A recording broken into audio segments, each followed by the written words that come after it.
Hello, and thanks for joining us. This is Standpoint. I am Precious Amayo. Now, a lot can happen in a day. If you're Nigerian, you would know that a lot can actually happen in a day in this country. For example, the conversation on the cost of living is still on, with notable Nigerians asking Nigerians to be patient with this current administration. We heard from the former head of state, Yakubu Gowon, pleading with Nigerians to be patient with the President Bola Tinubu administration. So many other Nigerians have spoken in that regard. But there are those who are calling on this administration to do more. The NLC is threatening to go on strike. The TUC is saying they are not going to join that strike. That's protest rather, not strike. That's one conversation. There was a rerun, as it were, of the primaries in Edo State, where candidates have now emerged. In that in primaries, all is now set for election to happen, as the three major political parties, that's the Labour Party, the APC, and the PDP, have their candidates. In some cases, candidates. For the PDP's candidates, for the APC, not APC, Labour Party is also candidates. We'll have that conversation much later. But let's focus on one conversation that seems to be gaining ground in the country. That's the conversation on the constitutional review. The House of Reps has now inaugurated that committee, and I just want to get that right. It's a Committee of Constitutional Review of the House of Representatives. They held their pre-inaugural meeting on Wednesday, January the 31st, at the National Assembly complex. Now, the Deputy Speaker and Chairman of the Constitutional Review Committee, Right Honorable Benjamin Kalu, delivered the opening address. He stated that the committee was constituted by the Speaker and the House leadership to guide and manage the achievements of reforms and amendments to the Constitution during the period of the 10th National Assembly, and that it will be the sixth time, of course, it will be the sixth time that the National Assembly has embarked on amendments on the Constitution. Now, to this end, December 2025 has been set for the timeline to conclude the Constitution review exercise. He also noted that there are currently 40 constitutional alteration bills at various stages for consideration before the 10th National Assembly. And some of those bills will be discussed today. There is the issue around the moving to a parliamentary system of government, the minimum requirements, in terms of educational qualification for the president. There's also conversation around the retirement age for the clerk of the National Assembly, as well as the state police. A lot of conversations. But let's bring in our first guest today. He's Clement Nwankwo. He's the Executive Director of Policy and Legal Advocacy Centre, PLAC. He joins us from Abuja studio. Good to have you join us. Thank you very much. Good for me to be here. Thank you. So Nigerians are watching as this is happening. And for the first time, we're also seeing the House of Reps play a really major role in a constitutional review. The last time it was the National Assembly the Senate, that undertook that assignment. But I want to ask you what you make of this review. Again, it will be the sixth alteration. For a lot of Nigerians, nothing has changed in the last 5 alterations. What's your thought on this process? I think it's very welcome that the National Assembly is back into taking on unresolved issues regarding constitutional reform. Both the House of Representatives, the Senate, and indeed the state houses of assembly have a critical role to play as we work towards a review of the Constitution. The Constitution, as exists, gives both chambers of the National Assembly the responsibility of considering bills, and it is only when they've considered those bills that it goes to the State House of Assembly, who would have to approve by a simple majority of the 24 states, which is 2/3 of states. So both chambers, the House and the Senate, do have an equal role to play, and that's how they have been doing this since the first alteration to the Constitution occurred in 2011. What the House of Representatives has done as at this date is to begin their meetings, and that's what you refer to as the pre-inauguration meeting. On Monday, February the 26th, which is 2 days from now, the House of Representatives would have a formal inauguration But beyond that inauguration, they would also have the first engagement with citizens regarding how to get citizens' input. And I think it's all building up to the National Assembly, but specifically the House of Representatives, trying to ensure that there is citizens' involvement. I must also add that the Senate Committee on Constitutional Review has already been inaugurated. They've had their first meetings, and they are set to work as well. As you know, not one arm of the National Assembly can take action alone. So I believe, and I think both presiding officers, in the Senate you do have the Deputy Senate President, who has already indicated how the Senate will proceed and has given timelines.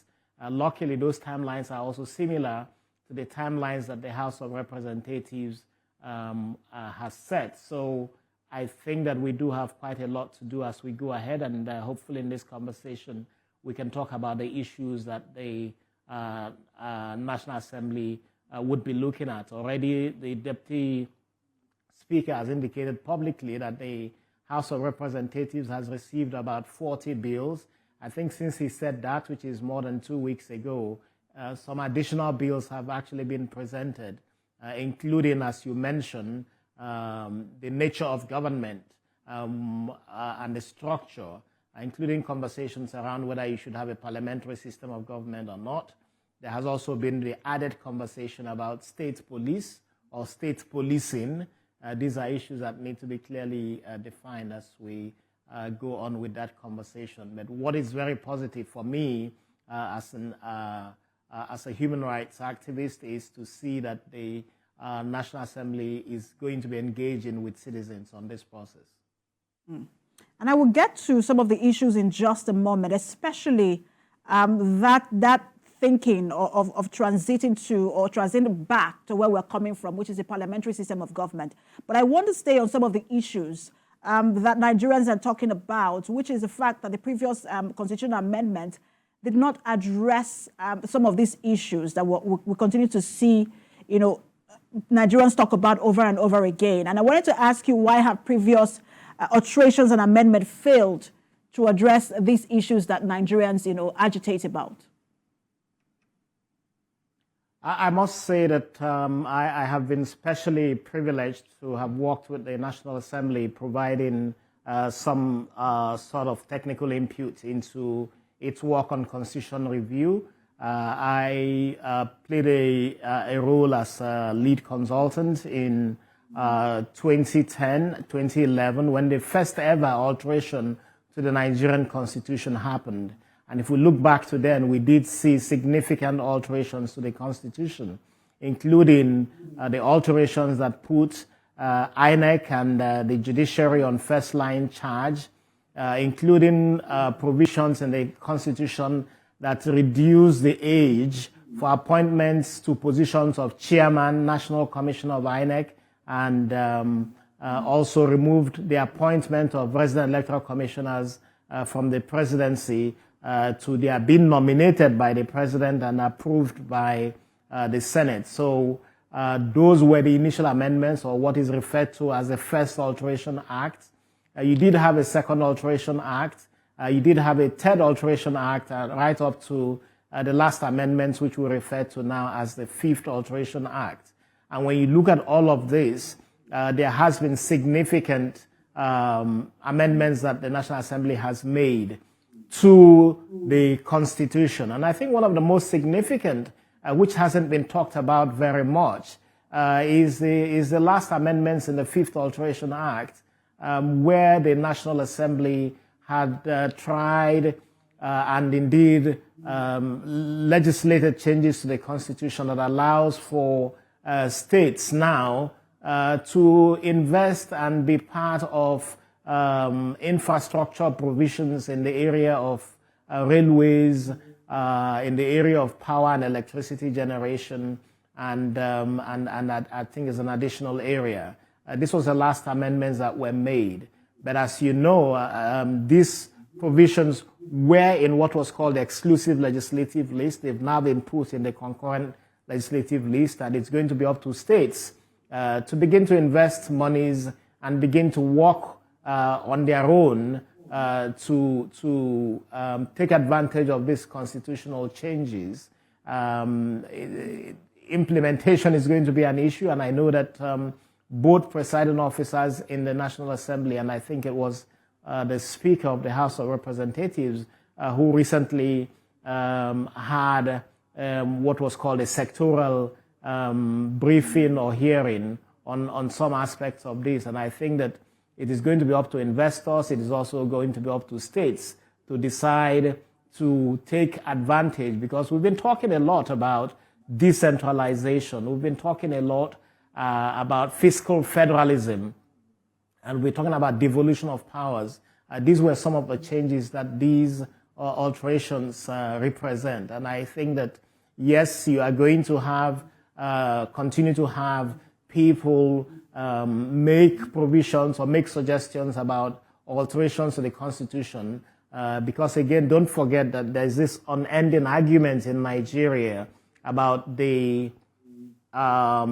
military handing over a new constitution to Nigeria in 1999.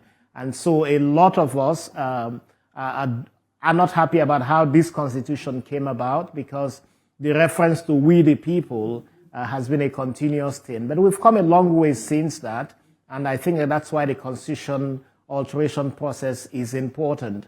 If there were things the military inserted into the constitution that we were not happy with, the constitution review effort has continued to address some of those issues that we have complained about. And I think that this is an important opportunity for the National Assembly, the state legislatures, and indeed the President to continue their efforts at reforming of the Constitution. You raised two key issues that I sort of want to expand on. One of them is that it's quite interesting. You mentioned the states that, and implementing some of these provisions, especially in the fifth alteration. One of them, there was the issues around financial autonomy for both the local government and the state houses of assembly. In most states, that hasn't happened. And so one wonders if an amendment or an alteration isn't just only as strong as the willingness of those who should implement it to implement it. Yes, I think that there's a responsibility on those who should implement changes that have been made to do so. Yes, you raised the question about outstanding issues. I must point out that local government reform is an outstanding issue. There hasn't been any changes made to the Constitution regarding local governments. We do know that the local governments are the third tier of government. Unfortunately, in this country, local governments have not been allowed to function. States have not allowed local governments to function. And when you watch what is going on with local governments in the states, you would see that the governors have not allowed these states to function in the way that it should function and as defined in the Constitution. So it is a continuing and indeed unachieved reform. And we must come to the point where we decide what is the nature of local governments that we should have. And that's why the agitations are coming up again. The present president was a major advocate for local government reforms. And when he was governor in Lagos State, there was a whole issue that was really very controversial when he created additional local governments in Lagos State, for which Lagos was punished for several months by then President Olusegun Obasanjo. So it would seem to me that this president understands the important need for reform of local governments. What we would like to see this president do is to take the initiative, working with the National Assembly and state legislatures to ensure that it will promote a wholesome addressing of the outstanding constitutional questions that this country faces, including, of course, electoral reform. So for us in civil society, for us who are strong advocates for constitutionalism and effectiveness of our Constitution, there is a lot that we expect from the present administration. But again, the National Assembly has taken the initiative, and like I said, we do have the first engagement that the House of Representatives would be having with citizens during its inauguration on Monday, February 26th here in Abuja. So we do expect that begins wider consultation and discussions around constitutional reform. The other issue you raise is the fact that this particular constitution was handed over by the military to a democratically elected government. And people are saying, look, perhaps let's do away with it, start all over again, a blank check. Let's have a people-centered and a people-driven constitution. How plausible is that? I think it's perhaps desirable that you do have a process whereby citizens would be at the lead of debate and be the ones who eventually have the final say in voting and approving a constitution for the country. But it's not a blank space. There is a government in place. There is a legislature in place. There is indeed, even if there are questions around it, a constitution in place. And the 1999 Constitution, which is what governs us at this time, has outlined procedures for alteration to it. And I think that if we are going to have a wholesome, which is really desirable and important to do, if we are really going to have a wholesome reconsideration of our Constitution, then all of the key actors who are given role within this Constitution would have to agree and reach a consensus on the best way of achieving satisfaction of we the people that is included in the Constitution. So it will require political action. It will be guided by a president who understands constitutionalism and who understands what is important to do, working with the National Assembly and state legislatures and indeed governors to achieve this. But clearly it's a political decision and it has to be deliberate political effort to achieve this. All right, so let's get to the issues. One of the big issues, which is now a major conversation, apart from state policing, is a parliamentary system of government. I will see how some Nigerians are really supporting this. And we also see that this is largely been driven by the House of Reps. They've gone on to different individuals and notable individuals in the country for lobbying. They're lobbying in the different regions of the country.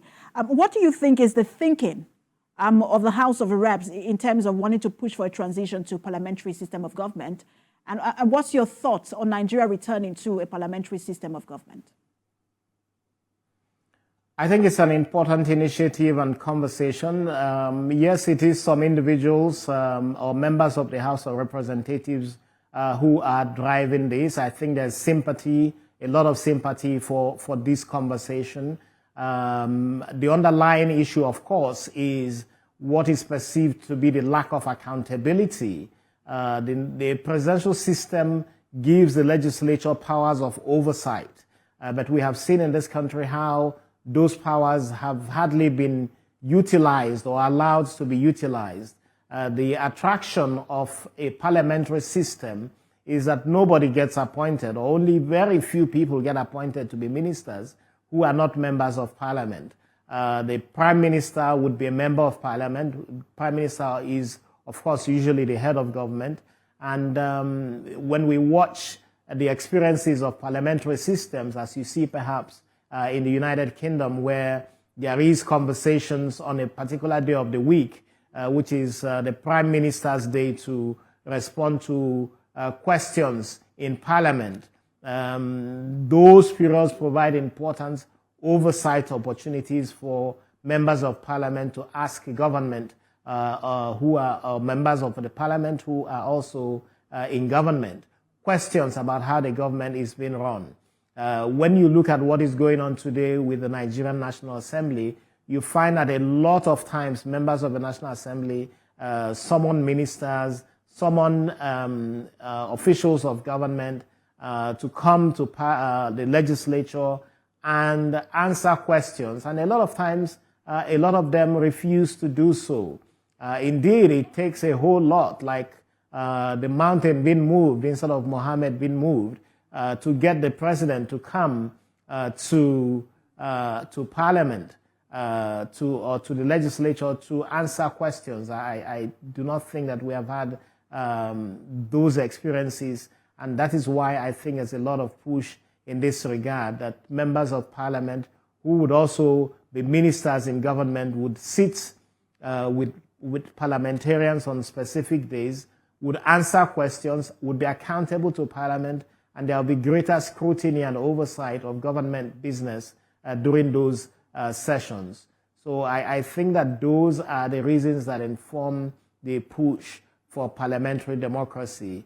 Of course, in addition, the issue of cost of governance in this country, we do see how expensive the presidential system of government is, although I think that a government can be made less expensive by a president who is very prudent and determined to use resources properly. What we have seen in this country is that we do see very bogus presidencies, bogus appointments, increasingly high number of appointments to positions, and those positions come with their cost to the public purse, which we shouldn't be allowing, especially at this time. And I think it's quite disappointing at this time to see so many appointments being made, so much recklessness with government spending, so much inability of the leadership of government to rein in its officials who are spending insensitively without realizing that the country is in very serious, difficult economic situation. And it's quite interesting because when people argue for parliamentary system of government, when they talk about accountability, transparency, and then cost of governance, it's always fun. I don't know if a lot of Nigerians feel that way because it's the same National Assembly Nigerians were complaining about just some months ago when they got cash, millions of naira to buy cars. That's the National Assembly. That wasn't the presidency. And so when you say less than return, or when they're proposing that we return to the parliamentary system of government, I'm not also sure that these Nigerians feel like the National Assembly has been transparent. Are we not just moving the issues from one system of government and then putting it in another system of government? Because it's the same crop of people. Nothing has changed. Well, I think that because of the nature of government, that would affect spending. When you look at the cars that were bought, it's even a question, the constitutionality of those purchases. Those cars or projections for the purchase of those cars, those expenses were undertaken in the middle of the year, in the middle of a budget year. So the question is, where did the money come from? Who actually made those expenditures? If you ask the parliamentarians, they may actually tell you that they spend from or for purchase of those vehicles did not necessarily come from the budget of the National Assembly. So the question is, who made those expenditures? But more importantly, who authorized those expenditures? And sometimes when these issues are discussed, it's going to be a question, who does the procurement? Was the procurement done by the National Assembly? I think these are things that we need to find answers to. But I doubt that those purchases would have been made by the National Assembly in the middle of a financial year when there was no budgetary provision, or could have been no budgetary provisions on this. So it's a whole lot of questions. But yes, I agree with you that cost of government is not just the executive, it's also the legislature. I think with the National Assembly, yes, there are complaints from the public about its expenditure. I know some bit of how the workings of the expenditure of the National Assembly is, and a lot of times my own complaint, and from the work that we do, our own complaint is not necessarily about the size of the budget of the National Assembly, but more about its use and the way that it is made effective or utilized to make the National Assembly more effective.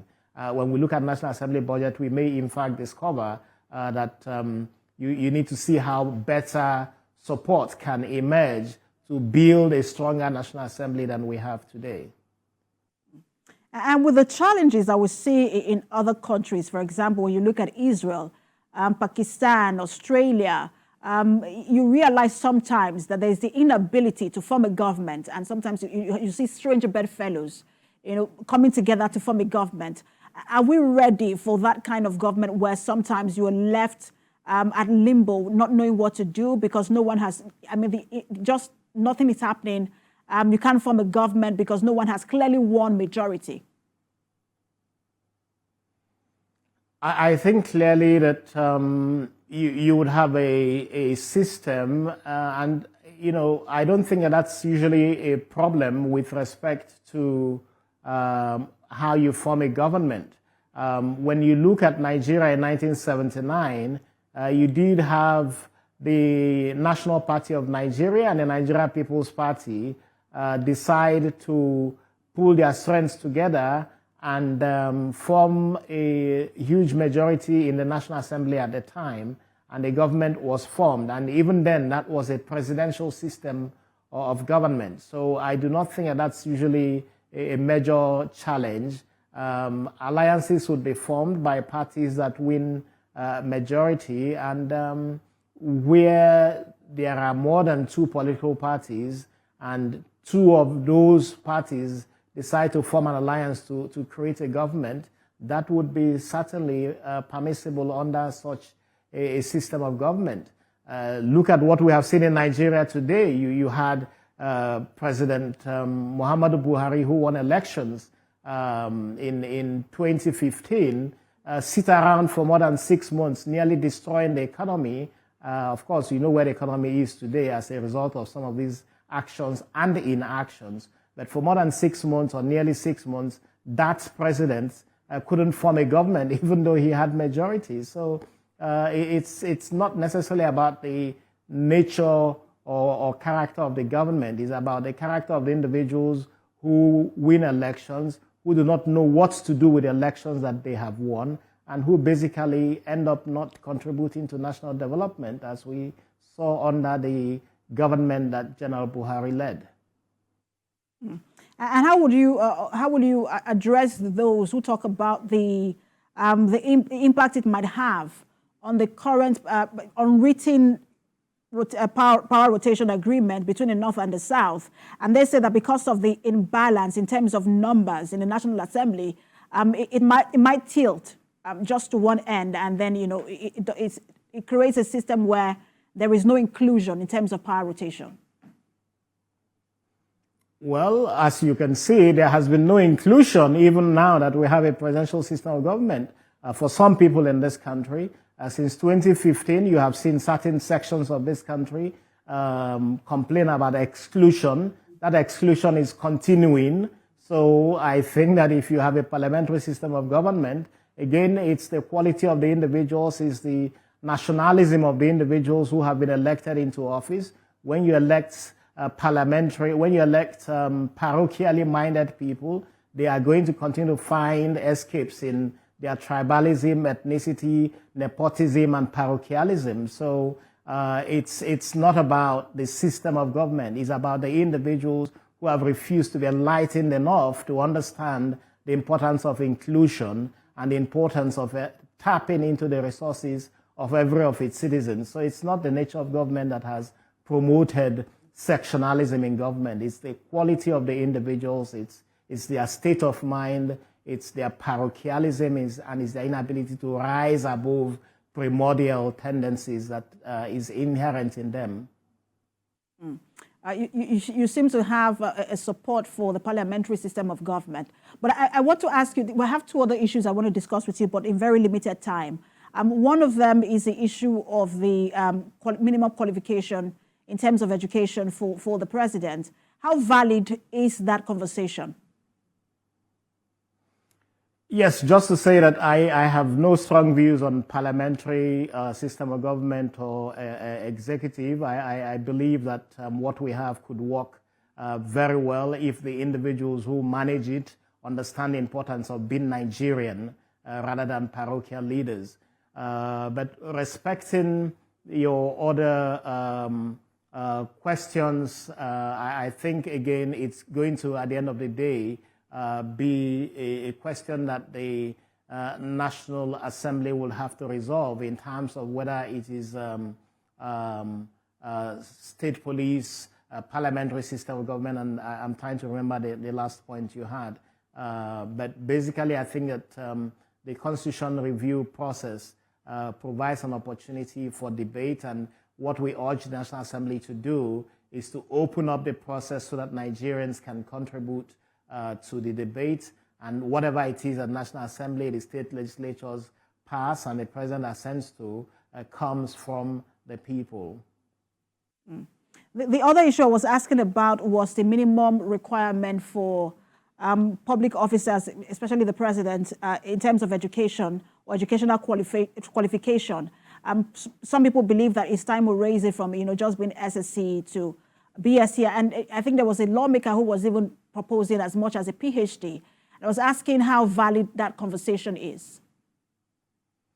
I think we've come a long way since this. The last times these issues came up, and we did see in the First Republic that some of those who ran in the legislature particularly had such minimal level of qualification, but that didn't necessarily determine the quality of contribution to governance. I think that in regular terms, a lot of people are going to school these days. The question about educational disadvantaged or educational disadvantaged areas of Nigeria, I think, has been overtaken by the fact that a lot of people are going to school today.